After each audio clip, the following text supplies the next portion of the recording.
बच्चों ये देख लो, ये ज्यादा देर तक मोबाइल यूज करने से क्या होता है। ये बच्ची बहुत देर से मोबाइल यूज कर रही थी, पता नहीं कौन सा गेम खेल रही थी फातिमा तुम? रोब्लॉक्स।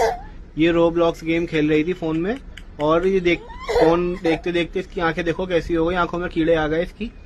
अब इसको डॉक्टर को दिखाना पड़ेगा। अभी रो रही है इतनी बुरी तरह, भूत बन गई इसको, लगता है इसके अंदर भूत आ गया। गेम तो नहीं खेलोगी?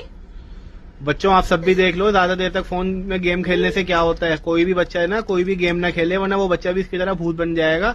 अब हम इसको डॉक्टर के पास ले जा रहे हैं, अब डॉक्टर दवाई देगा इसको, जब पता लगेगा क्या हुआ इसकी आंखों में। दुआ करो, अल्लाह से दुआ करो, अल्लाह पाक ठीक कर दो। अब नहीं करूँगा। अब अल्लाह से तौबा करो, अल्लाह दिल तौबा करो। बोलो अल्लाह पाक अब नहीं करूंगी, बोलो अल्लाह पाक अब नहीं करूंगी, सॉरी, अल्लाह से सॉरी बोल दो।